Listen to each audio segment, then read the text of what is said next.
এটা রাজনীতিভাবে চলে গেছে। আমাদের বাংলাদেশের দেশে এটা নতুন কিছু না, একটা কিছু হবে সেটা রাজনীতিভাবে ওরা নিয়ে যাবে। আসলে এই রাজনীতির খেলা বন্ধ করুন।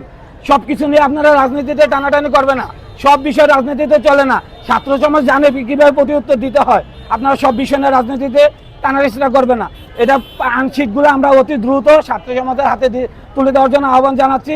এবং কি আমি গতকালকে আরেকটা বিষয় খেয়াল করেছি, আমরা অ্যাম্বুলেন্স পাই নাই, ভালো আমরা সার্ভিস পাই নাই। এমনকি প্রশাসনের কাছে এটা আমরা রিকোয়েস্ট থাকবে, যে কোনো জায়গায় যে কোনো দুর্ঘটনা হইতেই পারে, এটা স্বাভাবিক, এটা কারো হাত থাকে না। যাতে ওই সময়টা যেন ওই যে হসপিটালটা নিকটস্থ রাখে, ওই রোডগুলা ক্লিয়ার রাখে। আমাদের কালকে আমরা এই রোডগুলা ক্লিয়ার পাই নাই, কোনো প্রশাসন কাজ করেছে এই কাজে। সব বাংলাদেশের সব প্রশাসন তার উত্তরা চলে আসে নাই। বিয়াবাড়ি ছাড়া কি আর প্রশাসন নাই? মিরপুর আছে। আমরা এখান থেকে যদি ঢাকা মেডিকেল যাওয়া থাকাকালীন আরো 3টা থানা পড়ে, প্রত্যেকটা জায়গায় প্রশাসন যদি আমাদের রোডগুলা ক্লিয়ার রাখতো, তাহলে হয়তো দ্রুত হয়তো আমরা আরো আমাদের ভাই বোনদেরকে হসপিটালে পৌঁছাইতে পারতাম। তারা যেন এই কাজটা খুব নেক্সট টাইম থেকে এই কাজটা তারা একটু ক্লিয়ার করে। আপনার কি মনে হচ্ছে যে এগুলোর পেছনে গোপন ভাবে আওয়ামী লীগ জড়িত?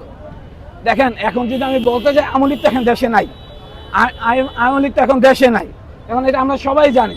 আওয়ামী লীগকে আমরা গত জুলাই দেশ থেকে বিতরণ করে দিয়েছি, ওরা কিন্তু এখন দেশে নাই।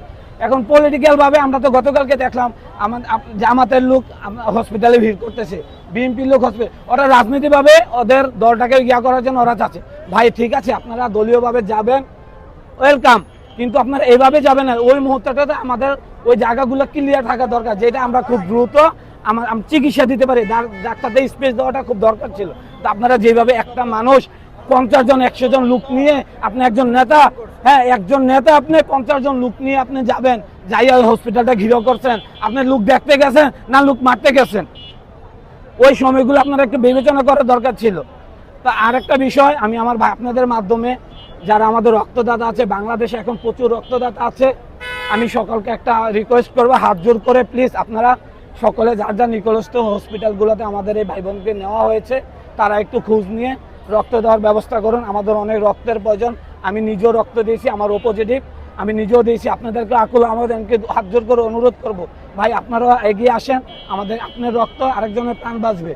রক্ত দেন, প্রাণ বাঁচান প্লিজ। যার যার খোঁজ নিয়ে হসপিটালে যান।